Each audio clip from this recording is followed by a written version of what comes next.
Hey everyone, I'm Tassinix, and welcome to Plotting and Scheming, the Grand Arena focused podcast centered around the top 100 of Kyber 1 for Star Wars Galaxy of Heroes. I am joined by my regular co-hosts Dagger, TJ, Sasha Aisha, and Fatal. Gentlemen, it was a good week. First, it's always a pleasure to fight three real opponents, and we did have that. I went 2-1. As we speak, we're starting just minutes after the third round closed, which I did unfortunately lose to Herbert. But there's good things to have learned from that match. We'll talk about it in just a few minutes. Still, solid week. I'm happy with it.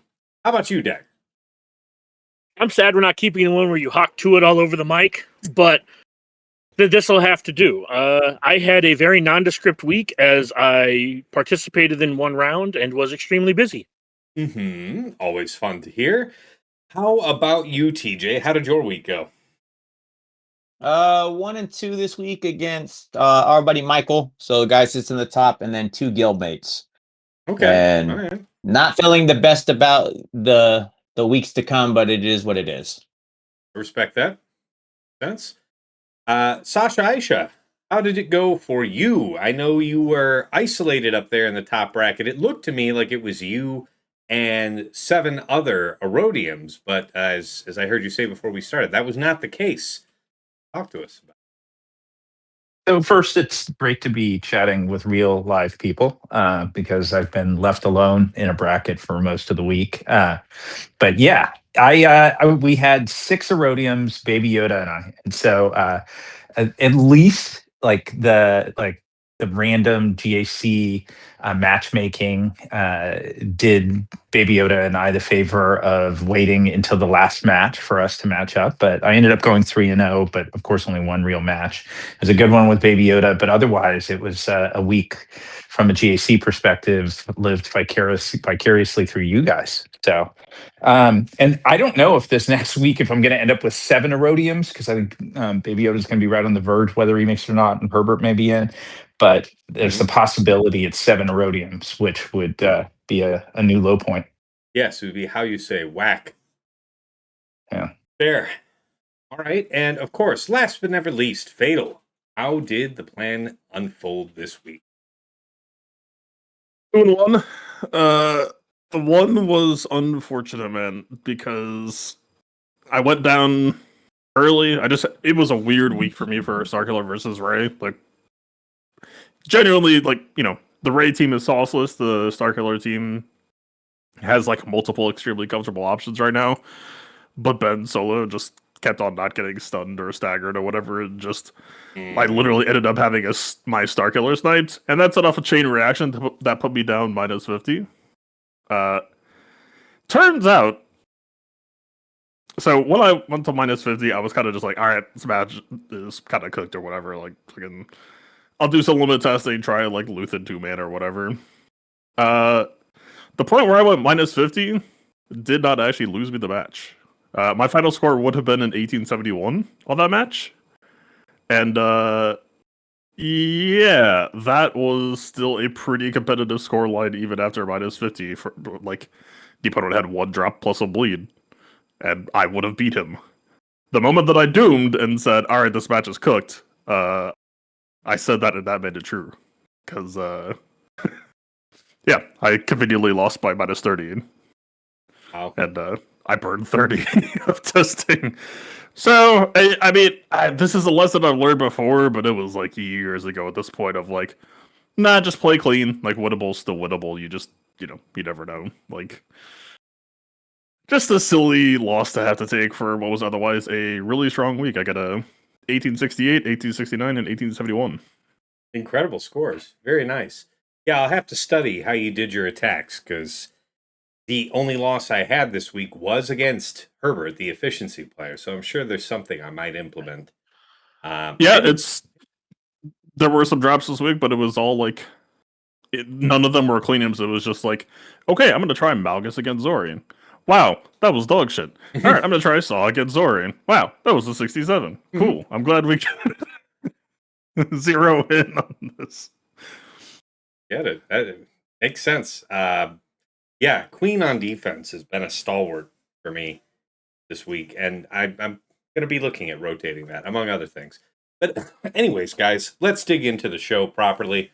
First up, as always, meta-analysis. Got a dry throat, man. Sorry about that. Anyway, first up, let's talk about Pirate King Hondo. So a lot of people, myself included, were running Slacker with Dre. So that's Slacker, Dre, Hux. Tank of your choice. I went with Faust. Plenty of people go with Crew. There is an advantage with Crew. You have another turn stun potentially at your disposal. I'll let you decide how much that matters.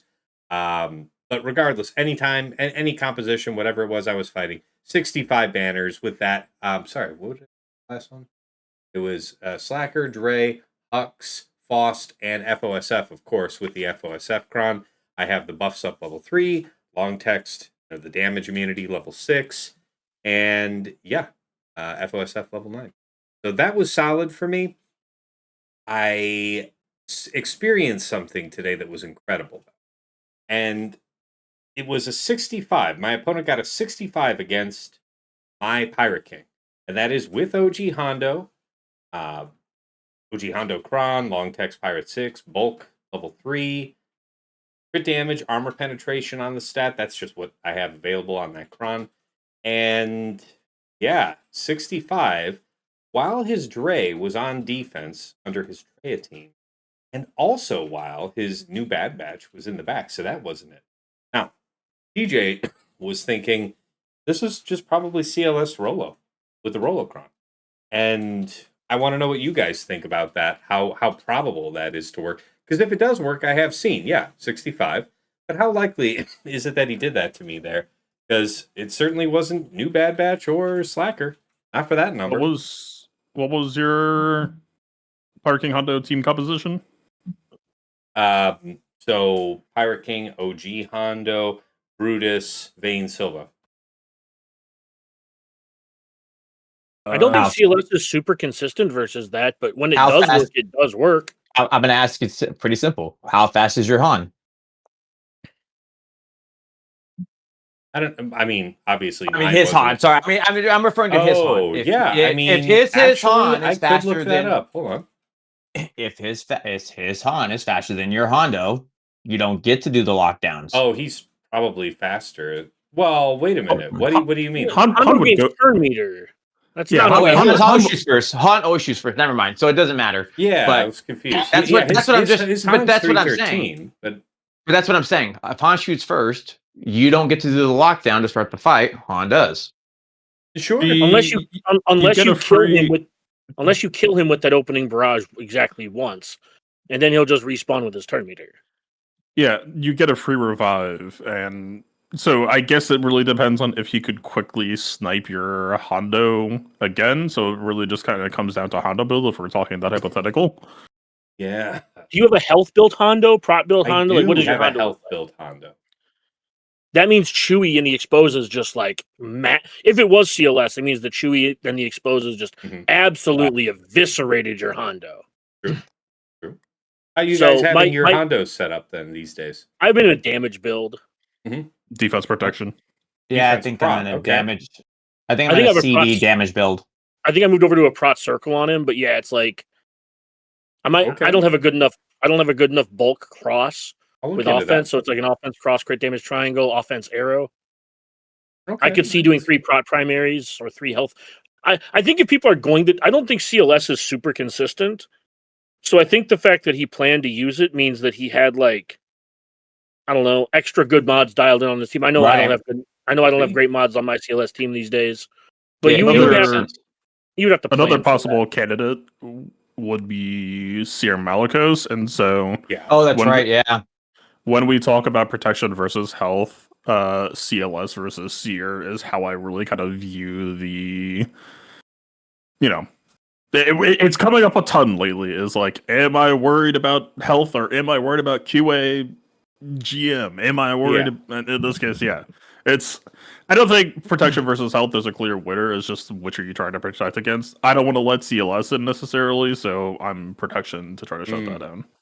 Okay. The Serum Malicos heavy damage build. I know that was a big one, so that even seems more likely. Yeah, the 4 Um, dark side damage dealers on the team. That's just like I feel like that's just overwhelming damage for Hondo. and then I think Oh, you're doing surely stick the ray damage would be too. overwhelming, but the 65 is the other essential component to this. Seer is pretty good at regenning their banners. Mm-hmm. Could be. Well, with the prod up and the DI. Yeah, I know Could be. Sarah was being called out a couple of times around the way. So at the top, people doing things like that. I know Sarah was coming up as a possibility. I'm going to look forward to the data this Mhm. week because Sure. I don't know how consistent some of these things are. I would like to think that Seer is not like 90% plus, but man, I've been seeing like Hondos get absolutely cold cocked for 65s with like SOKs on defense. Okay. Yeah.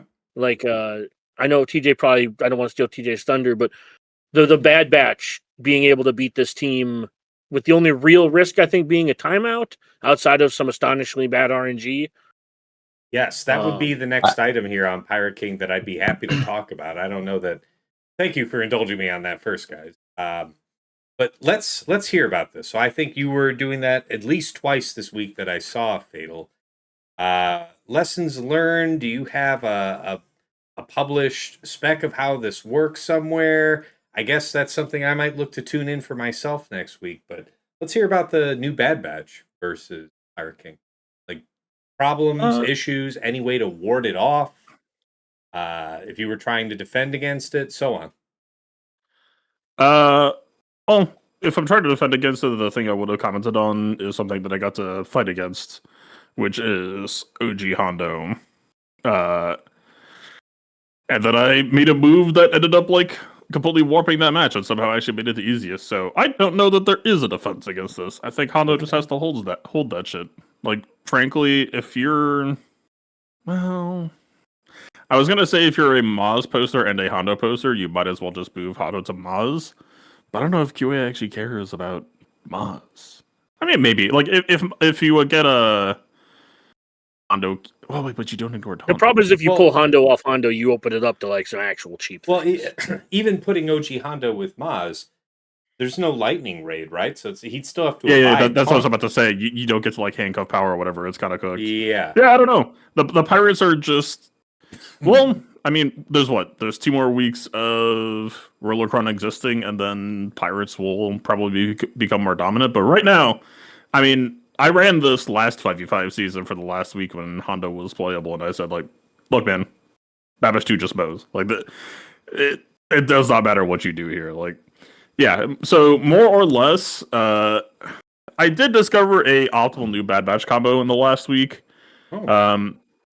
It's not relevant for Rolocron at all. The only thing I can really say for Rolocron at all is you definitely want to be on accuracy arrow. I know depending on like a lot of people are probably already on accuracy arrow, but I kind of flip flop between like building my Bad Batch for defense, and so I usually favor bulk there. For the Hondo matchup specifically, I am actually looking to possibly go accuracy arrows on multiple people. It actually would have been almost everyone, but after the Omega Wrecker stealth swap thing that I saw, I'm definitely looking to preserve that, so I guess they stay off of it. But there is the accuracy down in the matchup, and that was killing the Rolo train a fair amount. And that sucked ass. I don't recommend that. But broadly, I would say the best way to run is probably going to be Crosshair fastest, Hunter second fastest. And then past that, I don't think it matters too terribly much, but probably just like OG Omega third, Fugitive Omega fourth, and then our Wrecker is probably not going to get to play the video game, but him probably fifth just by sheer virtue. You just need him to be heavy defense, heavy bulk. Your Wrecker. This matchup above everything else is just a Wrecker quality check. Can your Wrecker hang? Can he eat the double mass? The answer, if he is correctly built, is yeah, easily. Like I don't even think my Wrecker goes to captive, but yeah, farm your defense buds, do your homework, eat your veggies. Yeah, is this I'm sorry. So aside from the primaries and whatnot that you mentioned, is this defense that's on everybody? Like full defense? No, not really. Not really. I mean, maybe if we're just trying to talk about like banner min-maxing, but I mean, for the most part, no. It's it is just show up with your record correct. The accuracy homework just to make sure that you aren't getting RNG'd, and that should broadly get you there, right? You have infinite stacking damage. Think of it that way. Mhm. Like, if your crosshair has 3,000 less offense than I do, cool. You're gonna take one extra turn and do one extra basic and do one extra infinite loop, and then your crosshair will be where mine was.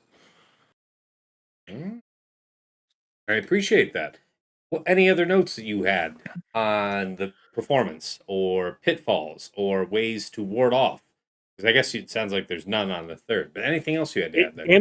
The damage reduction level 6 provides like more time for the pirates, which is why I said like there's a timeout aspect to it, but I don't feel like there's a loss. I fought damage reduction round 3, and I could not have told you that it existed. That should be No, that's fair. That's fair. I'm mostly pointing out that the long text level 6 is irrelevant. Oh yeah. So maybe To that point, if people are dropping on Bad Batch, it's usually because they aren't really thinking about where they're targeting. So like kill order, I think you just like if you're fighting OG Hondo, you probably just like you get through Vayne, like possibly the Tornado or the train drops if you're on like Hunter fastest type shit, which I know a lot of people are. But yeah, you basically just want to either try to set up your train to just continue on Vayne, or you could just throw it away, and as long as you're like competently built, you just pick it back up again. But just don't go to Hondo second. Like I tried going Hondo second on day 1, and that was like easily the rockiest. The moment that you just like, okay, I'm through Vayne, Hondo's at whatever ult charge, just mop up Silvo, Brutus, SM33, then Hondo is just sitting there. He can't generate enough ult charge on his own. It's just cooked. And from there, you're just trying to play for max banners. Kind of unrelated question, but I'm still rolling the full defense setup on Pirate King. I ran that for all of 3s, and my intention is to run it here for all of 5s and then kind of have a conclusion at the end. But, as the foremost proponent of such a build, how are you finding that this season? Are you finding it determinant for warding off any matchups? It doesn't sound like it would save us here for new Bad Batch. Yeah. It's not going to save you from Bad Batch Rolocron, but it is.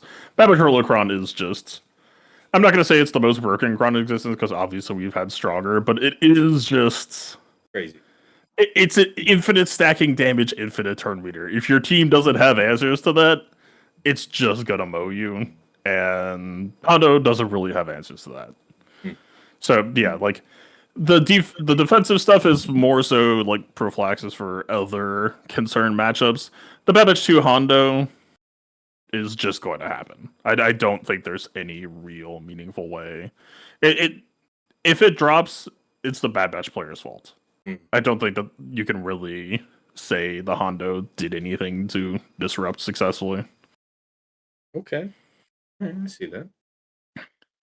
Any other comments? I mean, Sure, outside of the just blaming pilot error thing, I have seen people have lost that fight against like damage reduction Quiggled, like double tank. Yeah, I was wondering about double that. tank was my question. Yeah. Let's hear it. I have not had problems against 2 tank. Okay. Yeah, and then I'm saying that not everyone has your like profile for the mods, so I'm just saying it's like one of those. Like I've done everything right in that Night Sister mirror, and I'm still like in that Night Sister versus Jabba, and I'm still like around 80%. Like it's not I'm just saying like I understand that you say that it's always going to be pilot error. I'm saying that I think that there is a small amount of RNG that can go wrong. If you are having problems with 2 tank, my immediate question would be, what's your turn order? Is your hunter going first? Because that's just ass. That's fair.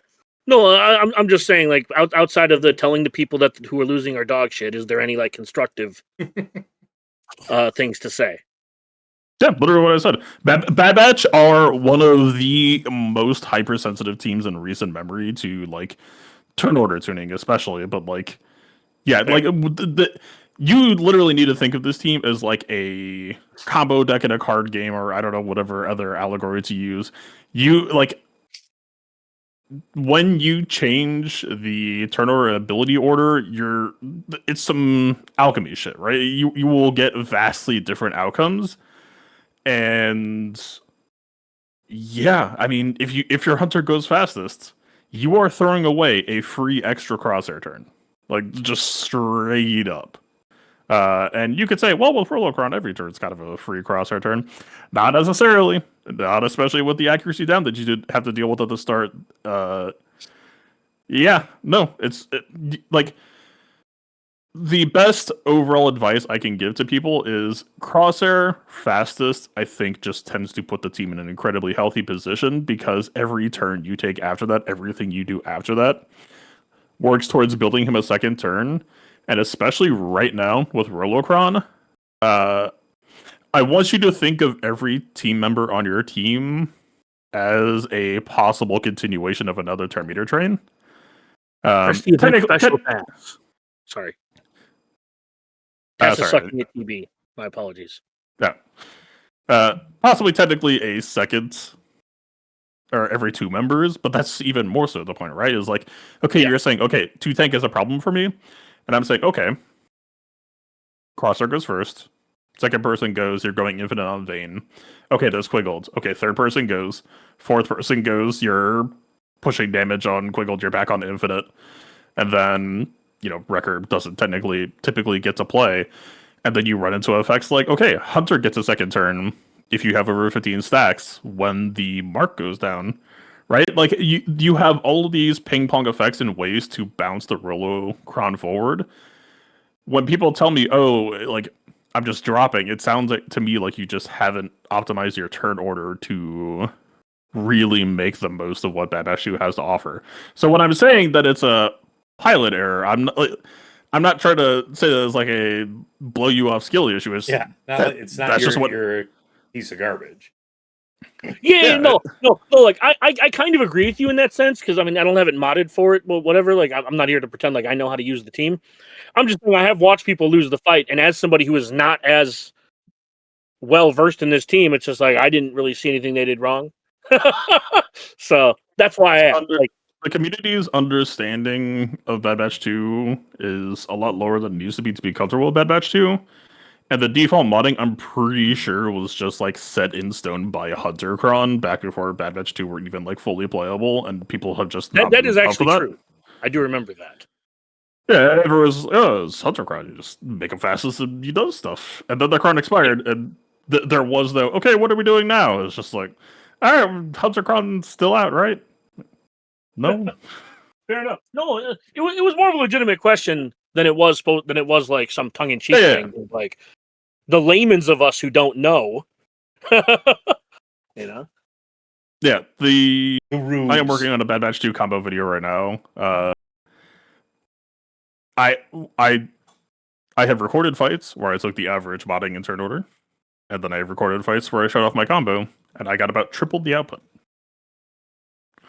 It is that turn order sensitive of a team.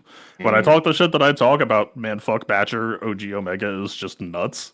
That ain't a matter of opinion. That is provable, demonstrable fact.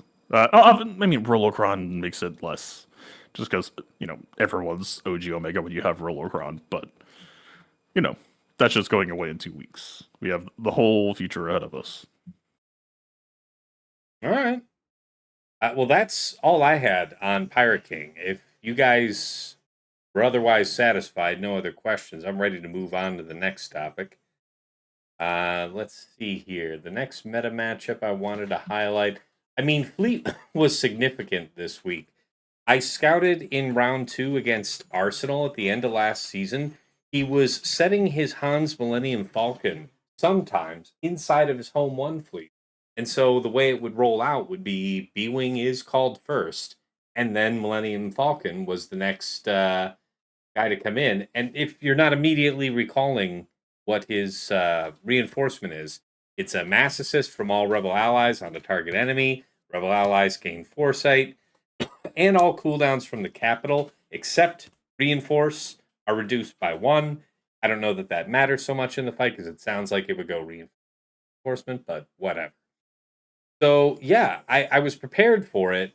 What did I do? Well, I was prepared in the sense that I was willing to bring profundity, but I thought that if I brought regular full profundity that we're accustomed to, I think it would have been fine. The numbers seem to have borne that out.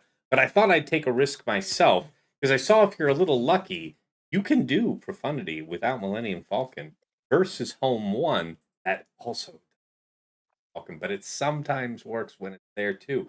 So I thought I'd try it. I set my own Millennium Falcon with my Home 1. He cleared mine for like 69. It was maybe a little bumpy, but he got it. And I dropped. So I had to clean that up with Malevolence. So interesting wrinkle to think about. And then when you're setting, that, he also set Leviathan, and then Executor Triple. Yeah, it was an interesting profile of fleets that could have really jammed me up. So I want to say fleet meta was actually interesting this week because I was challenged to get high banners in at least 2 of these fights. Let me just read you these offensive scores off for fleet. Round 1 was 71, 76, 75. Sounds nice. Round 2 was that drop, and then 48, total of 49, 64, and 71. That was dreadful versus Arsenal. And then here for the final one was 76, 72, and 70. The latter 2 scores not being great, but that's what I'm talking about. Like, going into the season, we were saying 75 felt like the new minimum for this meta, just as how we were saying maybe a couple years ago, 70 plus was the floor we were going for. It felt like 75. So things I got to think about for fleet for next week. I've been trying to pick up some drops on people. To be fair, I dropped on Home 1 and he didn't drop on mine, but he also did drop on my Executor. So, something for me to balance out. Any comments from you guys on fleet meta this week? Fleet is ass. Hmm. State Profundity, Leviathan, Nego, Mal, you can clear everything. I almost lost my Y-Wing in profundity against Home 1 just because Hans Falcon didn't assist like 8 times. Yep. So Hans, so you fought a Home 1 that had the Hans Millennium Falcon as a reinforcement? No, his Han was a dipshit. Yeah. Oh, your Han just didn't do stuff. See, I think the problem, Fatal, is that your Han works for the U.S. government. Exhibit 32A of ships meta is absolutely fucking miserable. Is that even the no-brainer unlosable overkill is like, I mean, whatever. Han being that asleep at the wheel is like catastrophically low RNG, but just the fact that it's possible is like, boy. The fact that the second best, air quotes, second best fleet in the game that has a full-on lifter is still dependent on some amount of favorable RNG is complete horseshit. I just wish they would rework Hans Falcon to be like every other turn he will assist. Like, just make it like a Mother Talzin lead. If he didn't assist on the last turn, he assists. Yeah, exactly. 100%. Yeah. Fair. Okay. How about TJ, Sasha? Any other comments, tales from the fleet corner? Nothing meaningful from mine. I went fairly light on fleet and was able to one shot. So no, I didn't get into anything hairy or interesting. I held a decent amount there. Yeah, bad choices or bad RNG all came out the same result as usual. All right, nothing too interesting there. Those were my meta topics. What other squads do you guys want to call attention to? What caught your eye this week? Step on up. I know Fatal just kind of mentioned it, but how reliable is, like, I'm assuming it's EPMJSK? How reliable do you think that actually is versus some of these, like, I don't know, that people are, at least where I'm at, people are getting a little more spicy with their Ray comps, like more GKs, Xeris's, like Zalbars, OG Cals. GK Xeris is not spice, in my opinion. GK Xeris is vanilla. Sortie. I'm just saying, when I say spice, I mean, like, I don't think I've seen the same Ray comp all week. But yeah, I think it's more along the lines of this. They're trying to stop the OG Star Killer. I agree with the non-spice, and I know what you're trying to say, Dagger. But it's like they're just trying to focus on you don't get to just do regular Star Killer. You can do sincere stuff. I should have phrased it. Yeah, I should have phrased it as such. But yeah. Well, the reason why I say that is because when you're building a raid team, the first thing you should ask yourself is what happens when Mara Grenade gets thrown. GK doesn't give crit immunity out anymore. Barris doesn't get to heal. Cal doesn't get to heal. Cal doesn't get to give people reactive protection up.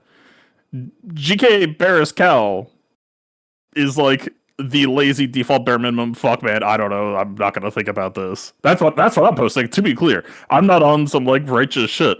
I'm just like, fuck man, I have a theory crafted for raid this season. Fuck, I don't know. GK Barris Cal. But does that mean that Star Killer's back to being slower than Mara Jade? Because when she does do the AoE, she does crit, and they do get crit immunity. So does that mean that you then want Star Killer to clean that off? So it's an interesting week to ask me that, just because this is the first week that I ever just had my Star Killer get punished for. I mean, it's not even a punish for being fast. The problem is just that I don't have good health primaries that are also extremely fast. All of my fastest mods are protection. So I got punished for being on protection in a problem that I feel like is uniquely suited to me, and other people will just have those mods. I mean, no, man, like, to me, on average, like, if you are worried about Star Killer going first, you don't have to open AoE, right? You don't have to handshake the GK taunt. You just throw a barrel first, and then you're just playing normally. That's fair. Yeah, no, I think I actually did technically get a raid hold this week. Obviously, we don't have data yet. Just a weird push and pull for. Do we want to do it a day early so that people can hear us before the round starts, or do we want to wait for data and then we're kind of after the wire? But sorry, go ahead, Fatal. I'll go after. No, I was just gonna say, like, I think I threw in some weird shit. Like, I think I'm very much back on JTR of like, I think my raised job is to try to not lose for 65, and locked heal immunity I am increasingly high on. So yeah, if JTR can just snap one of those out, and then maybe you grab a Ray ult as well, and maybe that just locks their protection below 64 or 65. You never know with these things. Yeah, anything could happen. I faced an interesting combo that had a little bit of a wrinkle. The Baby Yoda set. That's probably worth talking through with you guys. It was Ray, Ben, GK, Sortie, and L3, but it was the Kron that introduced the interesting aspects. It was a Ben level 9. It had a ton of offense on it. It was a weakest light side character, gains 20% turn meter for each ally. So Ben has both VIP and is going first. And I looked at it and was concerned about a couple of things. One, just a little bit of the cleansing for Sortie and L3, the multiple taunts and stuff for EP Star Killer. I think it probably could have been done, but I went in feeling really confident and feeling like I could spare like a full Seer Malicos sort of combo of whatever I wanted. I liked the survivability there. I brought a Datacron that had maybe 50% health on it and Dark Side thick level 3, and I'm really glad I did, because right out of the gate, that Ben who goes first and then was very difficult to reach for the rest of the match took my entire squad to red health, within 3 seconds. If Ray had gone into ult, or if I had triggered a whirlwind from her, I would have lost whoever she targeted. It was pretty impressive, that combo. And the Ben turn meter thing did enough to kind of screw stuff with me that there were a couple of times where Ben targeted Malicos, and it would set Malicos back, and I wasn't able to throw rocks as early as I would have liked. Maybe there was some RNG in it, maybe some other stuff, but I won. I'd lost maybe 10 banners because I had a lot of lead on it, but it impressed me. Okay, nice. Yeah, appreciate that's I think if you're just trying to make your Ray be kind of a team and be active, like that's how I've been running. And like I can't see the data to know, like maybe that's related to why I got a hold as well. The only thing I'm like slightly down on is like technically for the TM preload, Cal starts at 0 stacks instead of 15, but I mean if it's Starkiller versus Raid, you're not getting 15 anyway. Unless they go like LSTM type shit. Okay. Any other notes there on Ray while we were on her? Okay, if not, I see, Fatal, you wanted to circle back to a honorable mention on Chimera. They're in fleets. Oh, this is just a small note, but I saw the data and I've felt this way for a good long while. I don't understand why people insist on using Executrix over Chimera, because the data shows that Chimera is way more scrappy in terms of banner attacks. If you're gonna post that Empire like stall team, the Gauntlet Shuttle Bomber, the data clearly says, hey, you should run the capital ship that has a decently fast I will kill one ship win condition rather than Tarkin, who basically seemingly does nothing. Fair, yeah. I mean, I remember it's been some time, but I remember that being a thing. Well, I would say I actually posed that exact question to Tass last week, some point. Like I think it was round 1, where I picked his brain on the why, and he was just like, so I guess under, and I don't, again, this is just my recollection of the conversation. Under Tarkin, Scythe gets called in first. I don't know if it's because it's Tarkin. It's just I like that with Tarkin, obviously, you get the summons when Scythe should come in first, and I position Scythe first in the reinforcements, which I don't know how significant that is, but I think it's a non-zero difference.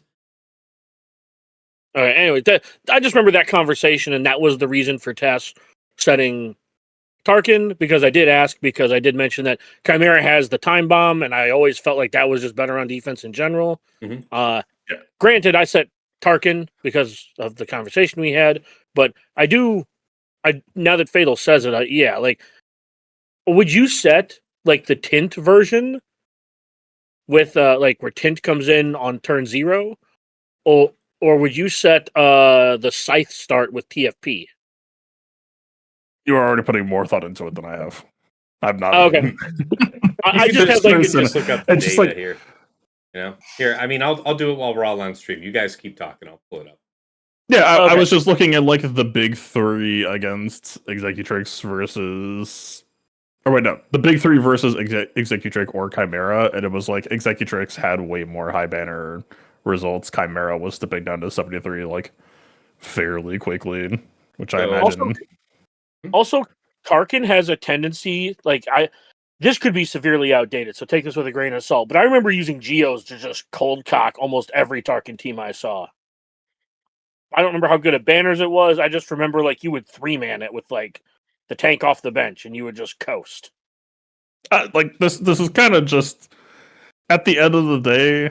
That team was probably usually getting cold cock regardless. And to me, it was always just like a Target ult or Chimera ult seems like a pretty neat thing for a team that is just trying to sit there and stall. And I've really understood the. Wow, this looks interesting. You see this? What I've got pulled up here? Is this the probable negotiator team you would use to fight this? Like, what are you expecting people to be using against your Chimera? Malevolence, triple attacker, or negotiator. Okay, well, negotiator looks like you might want to consider something with Darth Vader and Bomber. I will say this: when negotiator is historically bad, and when I say historically bad, I don't mean like 0% win percent. I just mean historically, negotiator has struggled versus the Tint coming in on turn 0 because it marks Anakin. We can see it too. Yeah, I mean that is represented, but as far as comps that forced drop, it looks like 100% of them have Darth Vader. To your point, also and not taking 5 some room.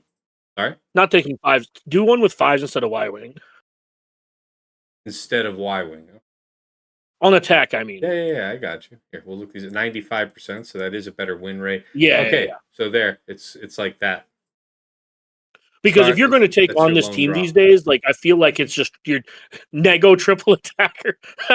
I know on Barnes a tank, but you know what I mean. Well, that's your lone drop. So the question is, Fatal, do you still feel the same way if TIE Fighter somehow isn't in the mix?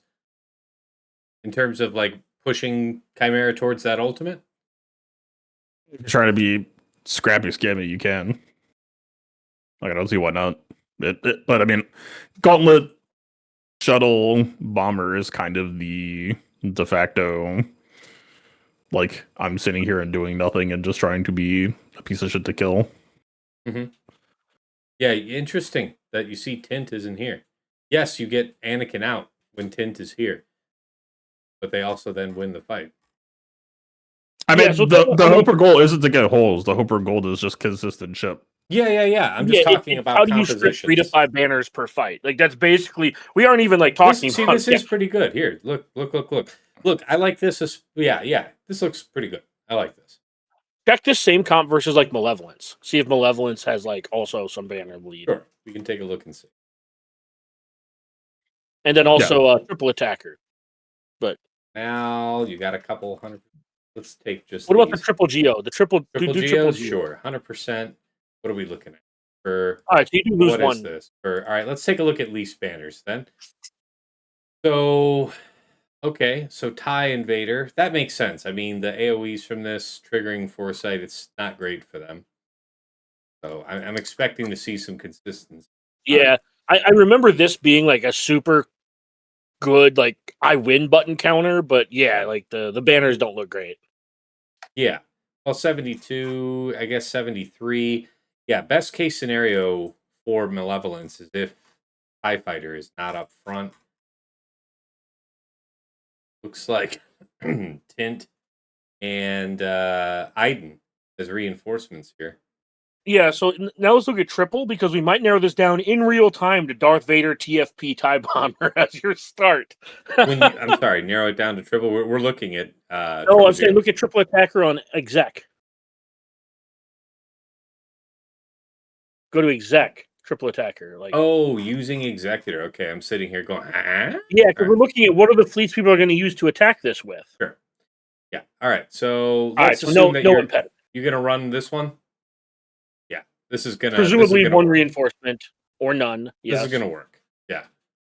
Yeah. You got for 78%. How did you lose? You lost only to this. Yeah, 70. Yeah. Okay. So yeah, if you I think that's fine. I think just based off of this cursory look into the data, Tarkin with TFP, TIE Bomber, Darth Vader with Tint and Iden off the bench looks pretty good. Sure. Yeah, it looks like saying it with my whole chest as like a definitive thing. It was just even just from raw, like, hey, even down to you wanna talk about banner gambling. Chimera has the crit damage that will give you this spike that might be harder to regen than consistent increased offense output. True. Yeah, I set Executrix. Check this out though, for whatever it's worth. Round 1 against what's that? Rockstar. He scored a 61 against my Executrix. So I take your point. Chimera might be something that I'm not really thinking about and could perhaps make use of. But yeah, man, Executrix isn't all bad. What happened round 2? 69 I pulled on defense. And yes, that's right. And then again today against Executrix, I don't think I said Executrix. So yeah, no data for round 3. But it's anecdotally, Executrix has been doing all right by me. I still nevertheless take the point about Chimera. All right. Next meta topic. Anything else, guys? Squads, fleets left unacknowledged. What are people doing versus Maz? Yeah, I did Riva. I did Riva with Rivacron. I've done it in 3s without using 9th. In 5s, I had a couple folks on stream really say that 9th is nice. So I dropped 8th, and I do have a very health modded 9th. The assists that I got were brutal. I liked it. Oh, we're talking about Maz. Yeah. Sorry, Fatal. We're talking about Maz right now. So he asked, what do we use to counter it? The 2 times I encountered it this week, I used Riva. I used Queen Amidala 3-man. Nice. I really like Queen on defense, so that's really interesting to give like a reason to pull it. Yeah, well, the Swiss Army knifing that Fatal and others are using, not only just for whatever the team is that you need the solution, but for the underman potential. Pretty good upside. Also, I really have to stop being a dinosaur about having Rolocron on defense, whether it's with Saw, whether it's with Queen. I should embrace it for these last couple of weeks. We'll see. If you really want to push the bar as well, like I think even down to like just Great Mother is probably also hard counters pretty handily, and light side lead, taunt ignore, revive block, stops kicks. Yeah. Okay. Yep. Great mothers. Fine one. How under would you go with that? Morgan Knight. Uh, I'm not sure. I would have to like Okay. if I know Great Mothers are going first, then like it's probably more comfortable. Mhm. But I don't remember where Maz starts at. I know she's like pretty fast. Fair. Um, anyone else? Novel counters for Maz? I've seen people eat dirt with JML because they'll snipe out Maz, then Kix will revive, and Maz had high turn meter, then Maz starts going, and then bad stuff. Yeah. I was also just curious. Right. Doesn't Because sound I like have both anybody. I have both Queen and Great Mothers down, or Yeah, had them same. down this week. I didn't really move anything around. Same. I will be changing a lot next week, mostly because I theoretically will have time to play. Okay. Theoretically. Dig it. And by time to play, I mean like I'll be able to mark off time on a schedule to like I don't have anything going on, as opposed to, hey, let's see if I can squeeze this shit in. All right. So I'm just trying to walk through like what I'm in real time kind of here, trying to walk through my thought process. I did not see Moz, but if you guys want good intel how to max banner Gear 10 Geos, I have thoughts. Ooh, yeah. I bet you could tell us what's going on on the Yeah. very forefront of the Erodium meta. You would be surprised at the high level banner efficacy of like a simple R8 Rolo, and I don't mean Rolo Cron. I just mean Rolo. 15 attacks, bitches. That's right. Jeez. It's so sad. It's anyway. Yeah. Eh? Oh man. All right, appreciate that question, Dagger, about Maz. I I'm see trying to think if Fatal. there's anything else on defense that actually matters. And I don't think there is. Yeah, well, I'm sure you've got something on either attack or defense that we'll highlight in the next segment. But before we I move sure don't. further, I see Fatal. I just opened this up on screen. You just linked to this Bencron here. What do you got to say about it? What's up?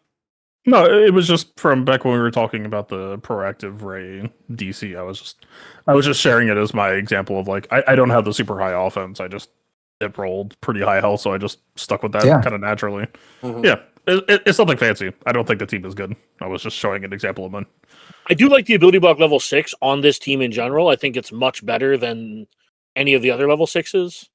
I mean, yes, if This you're going is to commit the all these Uku, yes. this is the only Datacron that does remotely anything. Ray 9 is trash. Like the long text UFU is trash. The dead person speed offense is trash. The resistance stun is only kind of okay, but like not really good.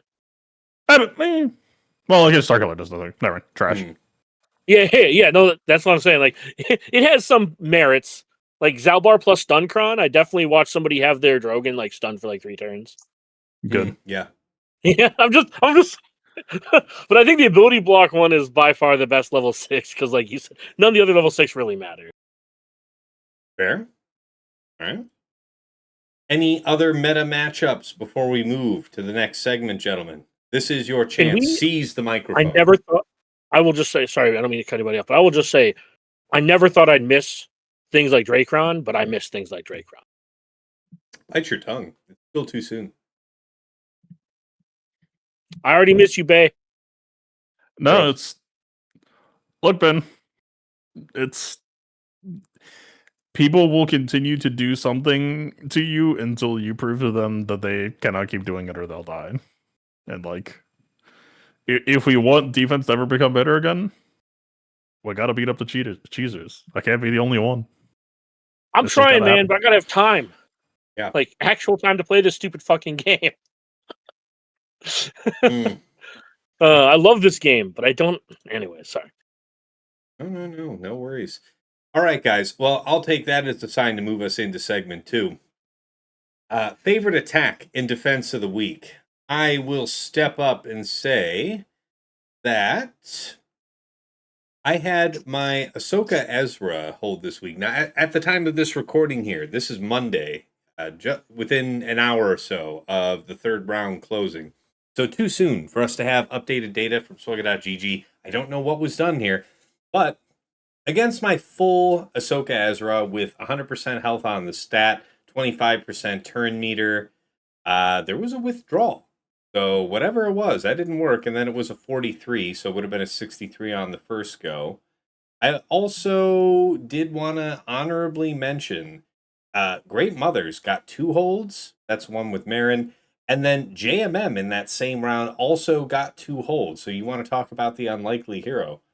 And Saw, Luthen, Krex, Hera, and Kyle was the stopper for me on defense. So that is the signature best performing defense of the week.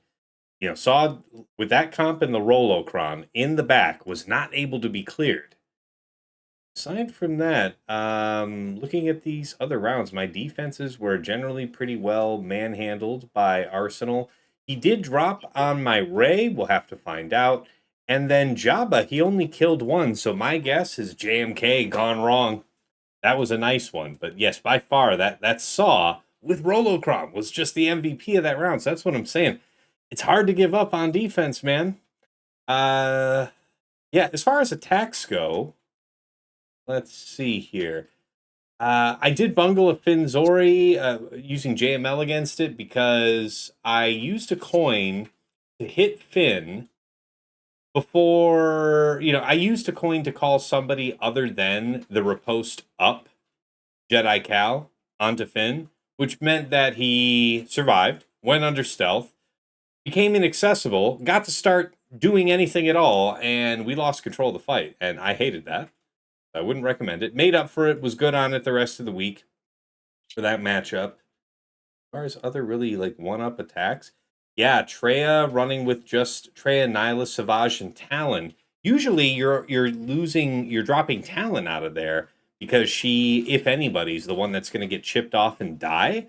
That was not the case. That was a solid 66 against a pretty well kitted out Jedi Master Mace team. And so, yeah, we talked going into this week that in a world where mods exist, are you going to put a bunch of Sith down? Are you going to put no Sith down? At least this week, I more or less went with the no Sith. But yeah, Treya finding a superior matchup where I can go greater than 65 banners. Really nice. A worthy point to note. Against Fugitive Omega, Mercenary Wrecker, Mercenary Hunter, Omega, and Crosshair, I was in a position where I couldn't use JML here. I had to use JML somewhere else. Let's just leave it at that. So my options at this point were Malgus or BKM, or if I wanted to undo all this and open up the options that I said were closed, I could have rotated JML here, been okay, but then I'd have to risk Afra against his, specced out turn meter loaded, turn meter setup, Finzori. That's with 25% on the 3, the 2% gain on the 6, Rose level 9. And yeah, man. Yeah, I think that doing Afra there, I think I could win. But the situation I was in at the time was I needed to get 266s. So, in my gambit to pull that off, I went in against this Fugitive Omega with a Malgus, DR, BSF, and Malik. At the advice of the esteemed Sasha Aisha, he recommended going with the Bulkron here from set 24, Dark Side Bulk. I had something with an additional 30% health besides. We went in with the 4 of us, Malgus, DR, BSF, and Malik. and yeah, went absolutely the hell nowhere.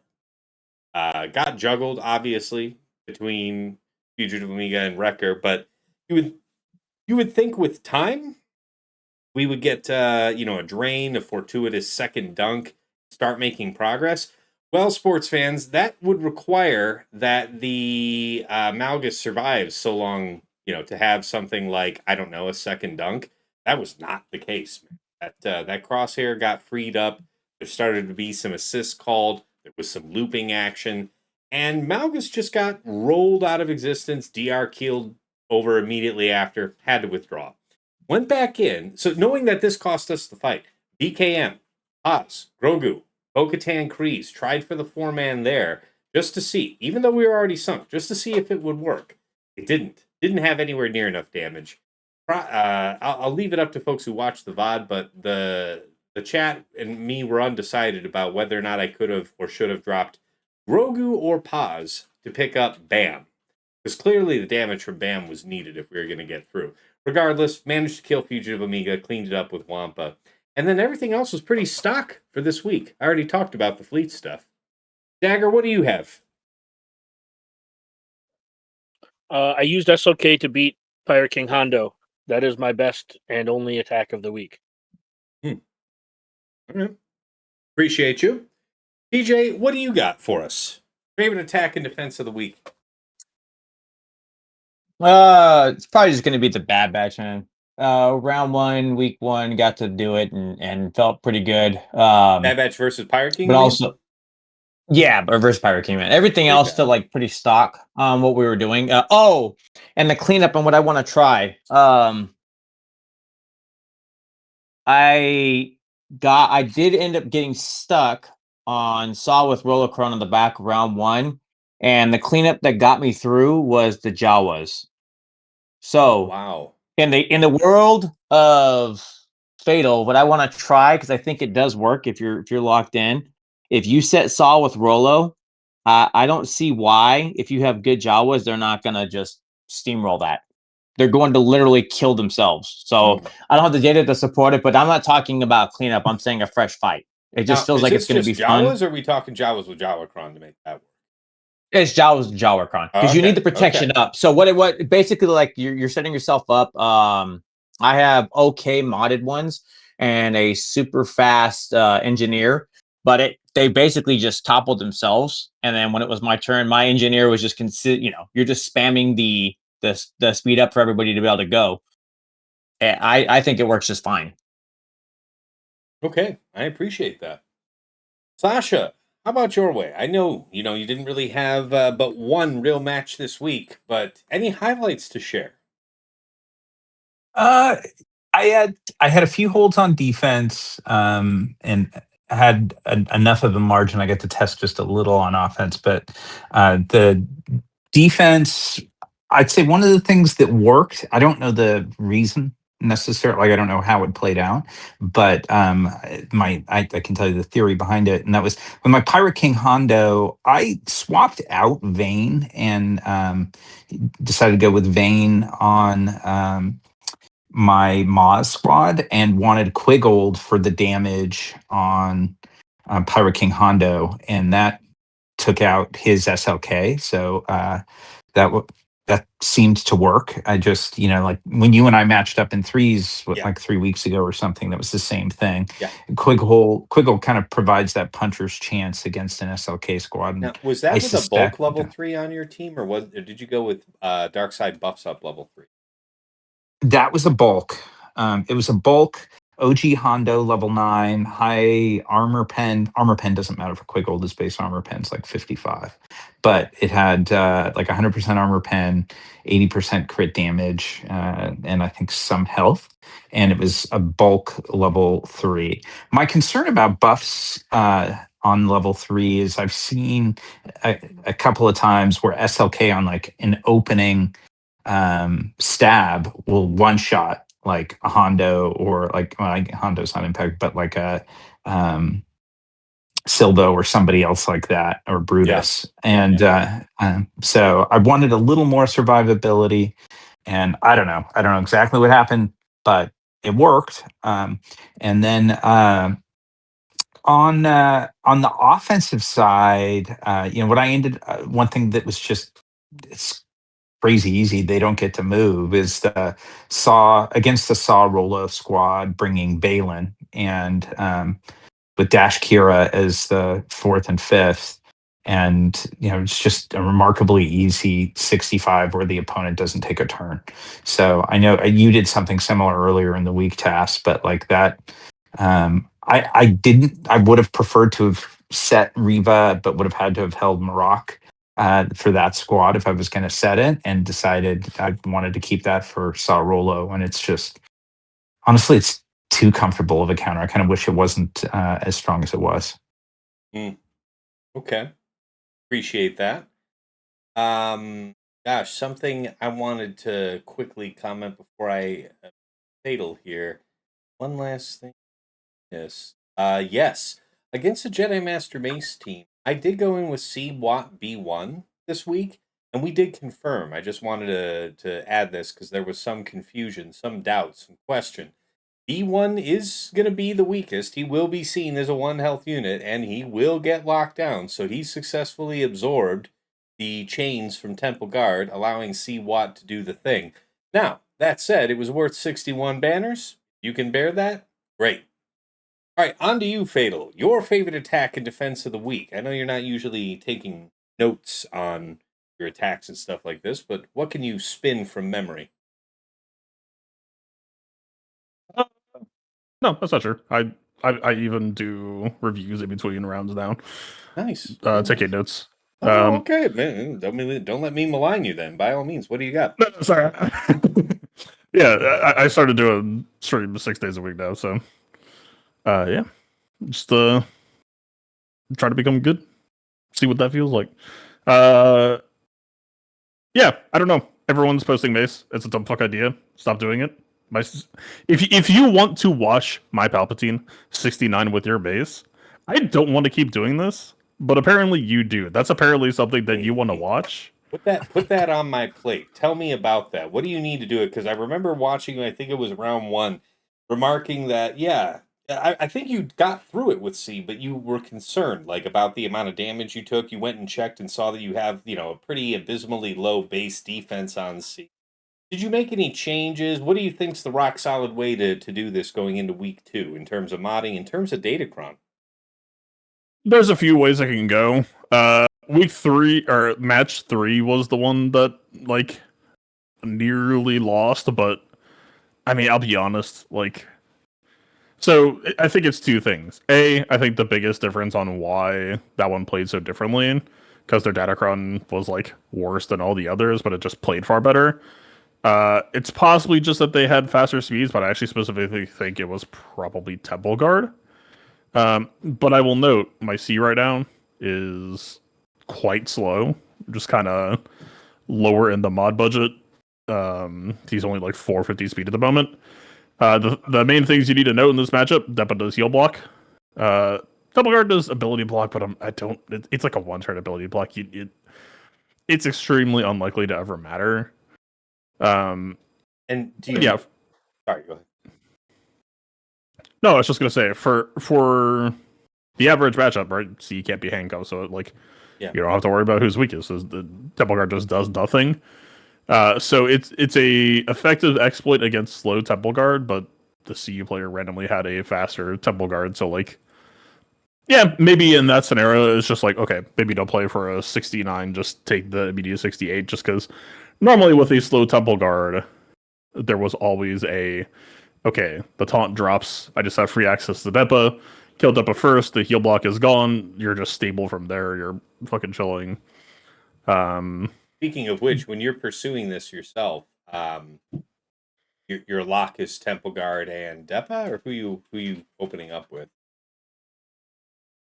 I just do Jocasta. I don't know if that's correct, but I figure it. Okay, yeah. Because I don't know how hard Jocasta's going to hit you, but however hard she's going to hit you, she'll need protection. I can appreciate that. Yeah, I don't know how hard she's going to hit either, and I don't intend to find out. She's losing all of her protection immediately, and also she's usually on like a high protection build, right? So that also means you're going to get a solid early return on your initial bulk. So after having a week on this, are you still full defense sets for health primaries and you're looking to increase your speed, or is there some other amendment needing to be made? And again, with what Datacron you feel is best going into week 2? Defense is a hard requirement here. The defense Datacron set is gone. You have to mod for defense. I'm sorry. I know that stresses out some people. You don't want to stop farming your speed and offense sets, but defense is probably the best stat in the game. You're gonna have to farm some defense and put it on if you want to do this. No, I mean, so in terms of like future proofing, I do think that like crit avoid arrow with a crit avoidance, like one of the Datacrons has like health defense crit avoid. That's not Rolo. It's not as much as the other one. I think I was using Eidenkron for this week. I think one of the other ones like trades away some defense for crit avoid. That sounds like it could be interesting. Yeah. To me, it's like, For right? Folks, for the folks at home, what's the defense figure that you're able to achieve in your full defense set? I know you're not really going to say like what you feel is like a minimum defense figure to have, but surely with a decent set of full defense, you'll be somewhere around what mark? Somewhere around 140% defense added, 150% defense added. Sure, I'm just saying what's that come out to as a percentage when people are looking at their character sheets? Because you may not have to hit exactly this mark, but good defense sets, full defense sets, what are we kind of looking at? I need to do some figuring. I haven't done my remod for this week yet, but I think I can get it up to like 73. Wow. Okay. I don't know if you're looking at what I have on screen. I have high defense secondaries on some health mods, so I have a 4-piece of health and a 2-piece of defense, also with good secondaries. I'm at just over 200,000 health on the nose, 499 speed, and 67% armor. So you feel that the bits that I'm missing here from the defense 2 pieces are worth making the push for here going into week 2. If you run health sets, don't try this counter unless Okay. you just think that the mace team is shit. About as clear as it can be. So I appreciate that. All right, that's a good one. Let me please continue. Did you have any other attacks or defenses you wanted to highlight? Yes, I was trying to. I mean, it's a worthy thing to talk about, but I was just gonna rapid fire. I was like, I know, like Nisus versus Jabba, I did 3 times. I won 3 times. That counter is continuing to evolve as I theory craft it more. I think.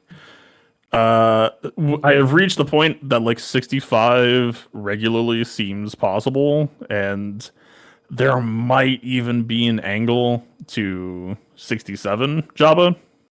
So that would be cool, but it's very much an ongoing work in progress.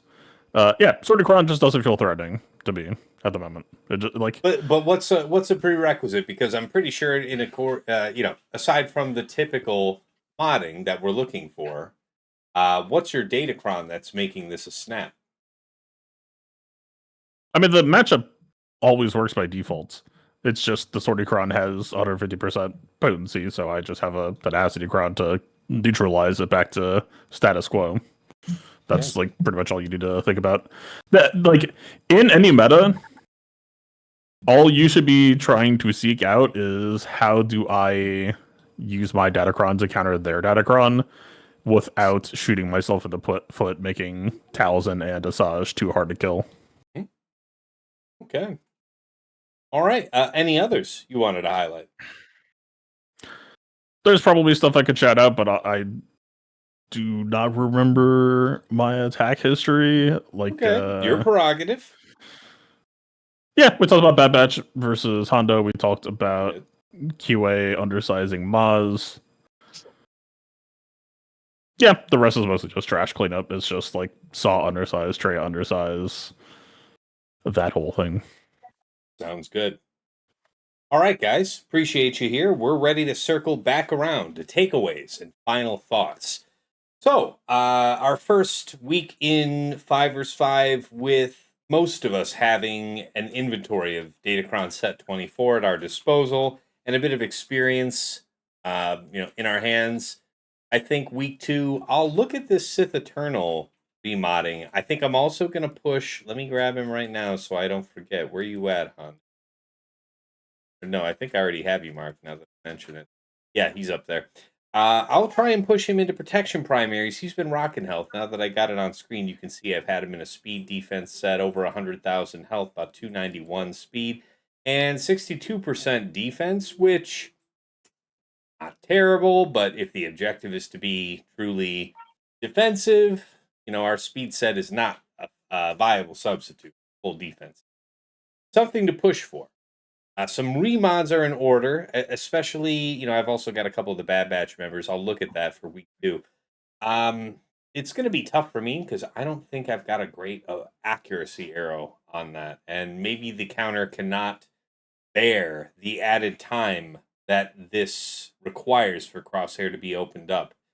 So another farming project on the horizon for me. I've really been sticking to defense sets, but no, we all do what we must. I'll think about it. Aside from that, fleet wise, good lessons, but it's interesting because he was able to get today in this last match versus Herbert, he saved triple, and that was good enough to end up beating me on banners. So that kind of grinds my gear. I'll be stewing on that as well. Fleet has something to offer me for week 2. Dagger, what say you? What do you have going into this week? Passionate fan of all of your fights that you are. Well, first off, if you'd farmed accuracy arrows like a year ago when I told you to find yourself a handful. And I told you back then to eat my ass because I would never need it. And you know what? Today, you're vindicated. But every day before today, you could kiss my ass.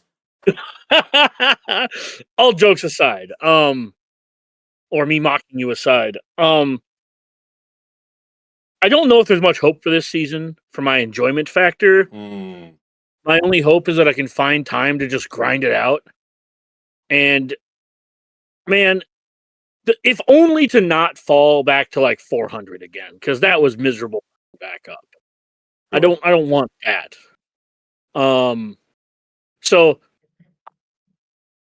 man, I don't have a lot of positive takeaways for this week, but I'll narrow the positive ones down to at least it looks like we have good answers to the important handful of questions that we're going to see on defense.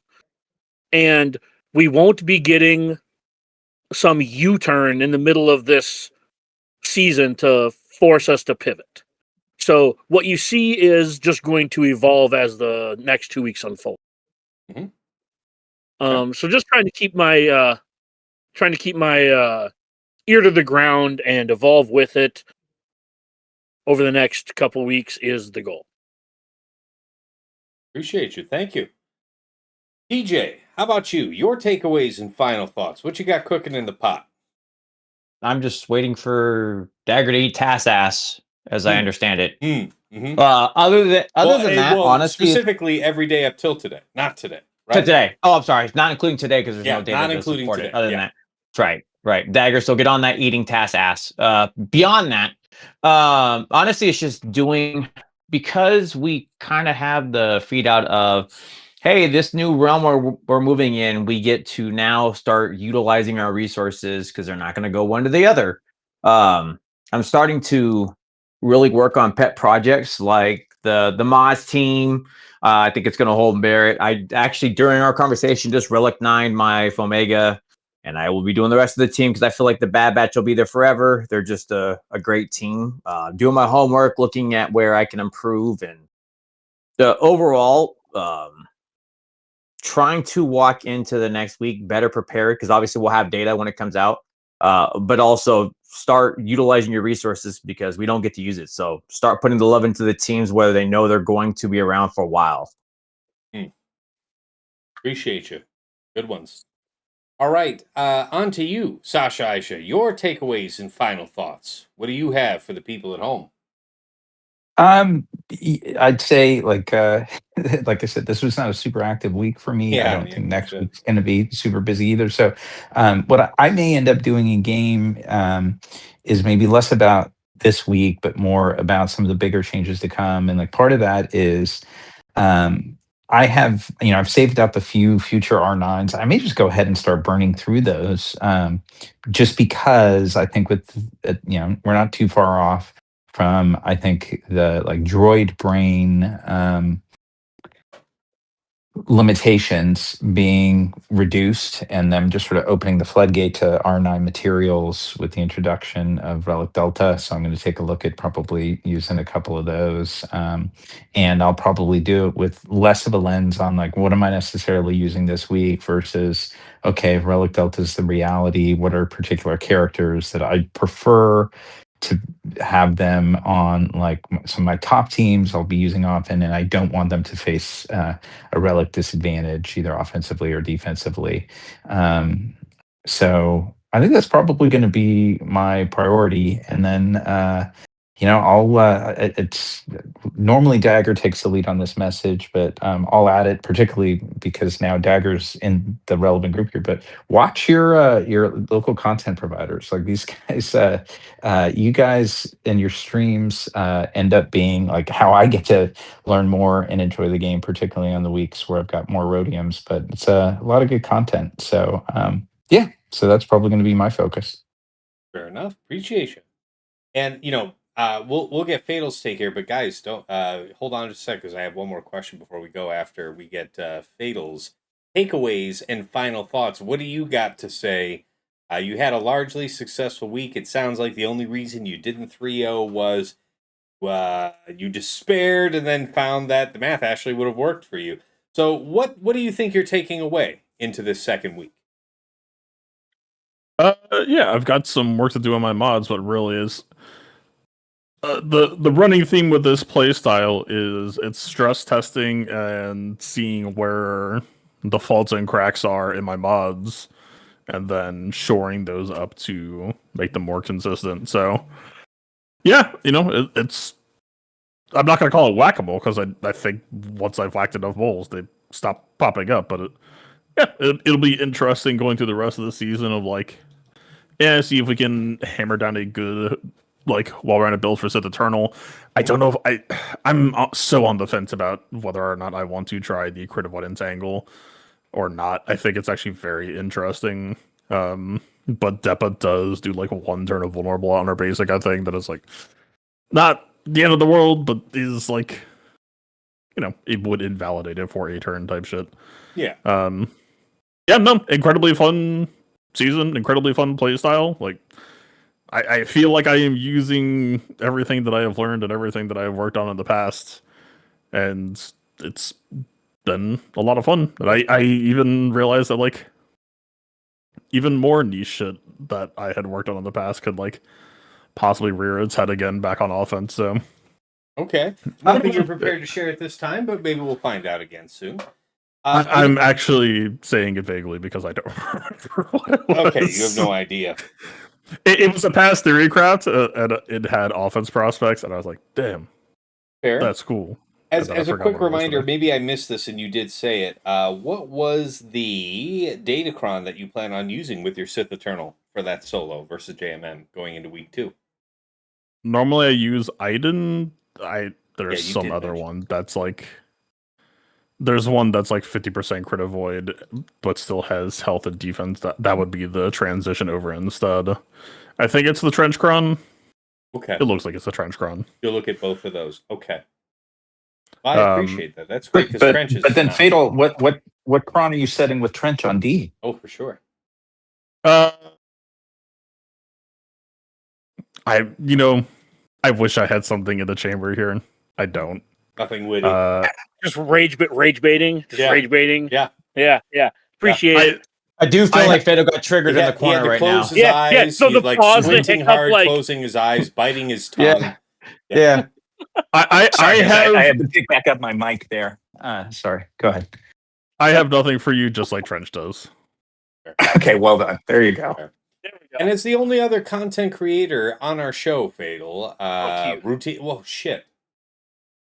All right, as the only other Swugga content creator routinely on our show, where can the good people find you here for week 2? Twitch.tv/PlaybookTV, YouTube.com/the playbook. streaming a lot more days a week now. Not necessarily like a full-time streamer or anything, but yeah, doing match reviews in between rounds just to try to become better at the game, try to become decent. Love that, man. Any particular reason you're streaming more often? You making a push? You trying to get yourself just better positioned as a widely seen content creator? What are we doing here? No, I mean, I don't think there's related any big game there. It's just no. I have been playing a lot of 2XKO lately, and you do replay analysis in those games just as like a good thing to be doing to get better. And I figured, I mean, fuck, like I might as well try to apply that to Galaxy of Heroes as well. You know, I like it. I like it's it a a lot. decent excuse to stream. Tell me this: is it something that's on my end or on your end when I watch you switch over to play that fighting game, that League of Legends fighting game? Um, it looks pixelated like a Japanese porno when I'm watching you do it. Like it's pixelated as hell. Is that me or is that you? That is the first I'm hearing of it. I don't know if that's just like a bitrate issue. I am multi-streaming, but I am not multi-streaming. I am multi-streaming, so it's entirely possible my internet just can't keep up with. I'll look into it. I'll look into it on my end. Appreciate you. I appreciate you telling me because it has not been mentioned yet. Yeah. Again, it could be me, so don't take it as gospel to heart. But yeah, appreciate it. Okay, Dagger. Before I forget, I owe you a plug. Let's have you plug for yourself. You may occasionally stream Galaxy of Heroes, but your interest is more as a variety streamer. Tell the people where they can find you and what they might be finding you doing. All right, so my primary goal is to stream my GACs specifically more. The sporadic me popping up stream is more of the variety aspect. I will do my best to either coordinate with tasks so we can on Wednesdays go one of us go first, the other one go second, or my free time, so to speak, is like 10 a.m. to 2 p.m. ish Central, which is where you'll probably find me streaming in that time slot. Let's have GAC related stuff. Don't let me be the reason that you don't do it. Don't worry about me. Bro. No. My point is, if I did it, if I do it on like a Wednesday night, I want to make sure that it's around you, not in spite of you. No, I appreciate that. Thanks. Yeah, by the way, Fatal, you have kind of knocked me off my Wednesday evenings because you tend to start within 30 minutes of when I like to start, and I would rather watch you than divide attention off of either of our streams. So it looks like you're the king of the 9 p.m. Eastern segment for the time being. I'm not. My stream time is still very much in flux right now, as like other parts of my life are upturned. So I'm not trying to encroach on anyone's territory. I'm not necessarily parking anywhere. I am literally just like, okay, there is no longer anything going on in my life. I can stream now. So like, sometimes it's been 7:30, sometimes it's been 9. I don't know yet. We'll see. But to answer your really quick, to answer your other question, Tass, I'll play. I'm currently doing a playthrough with Deadpool Kyle 28 of Baldur's Gate 3. I will pop up here and there playing Magic the Gathering Arena, which is fun. especially probably more so now that they have the powered cube on Arena, and I do like that game mode a lot. Been drafting that a lot these last few days. And where can the people find you doing that? Well, I was going to land this plane. Oh, please. Yeah, sorry. Yeah. Mostly I stream when I'm able to, so there won't be much of a heads up, and you can find me on twitch.tv/DaggerMage7 and on YouTube under the same name because I changed them to make them work. Perfect. As always, one of the reasons I'm currently doing more variety streaming as well is to try to get all of my shit together between OBS and my settings, because Lord knows anyone who's tuned in has seen them just be completely fucked. So I have witnessed. Yeah. All right. Well, I appreciate you, man. And thank you guys for all patiently waiting here until the end. One quick question before I do the outro and let us all go. Really, I intend you all to give like 10 seconds or less, and I mean that 10 seconds or less. Week 2 plans for Forlom and Zuckus. Yes, no. If yes, where? Dagger, go. Trash can. Next, TJ. Mod Locker, get Relic 9 stuff. All right, that's TJ's take. Sasha, Back Left. pocket cooldown pool. Oh, sorry. dig it, There my we go. man. Okay. My Sorry. man. That's creativity. That's resourcefulness, folks. Fatal, what do you have?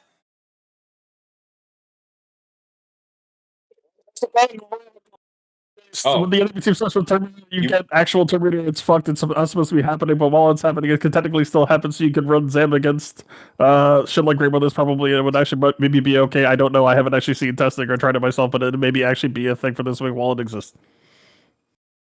Okay, I'm going to run that back on This 0.7 message speed. brought to you by Cocaine and Coffee. I Cocaine and Coffee. Mainline that shit. man. That was old school Fado Gak stream right there because everybody had a heart attack. But go back and listen intently. Yeah, I had 10 guess seconds. so. Zuckus Lead's bugged. Zuckus Lead's supposed to just say, or it's supposed to be like when I don't remember if it's enemy team evades or your team evades, you're supposed to get TM. I don't particularly care what it's supposed to say. What's actually happening is when the enemy team starts with foresight, you get 10% TM per foresight. So like, I know Ahsoka and GM and squads like that start with foresight. Maz, I think, is also technically on this list. Yeah, that shit gets Terminator. So like, they might actually have a use case while this bug exists. I've already reported it. Yeah, we'll see when it gets fixed, but they might be above their intended point of power until that gets fixed. I have no idea if it'll actually be good. That's not an endorsement, but Oh, I appreciate it.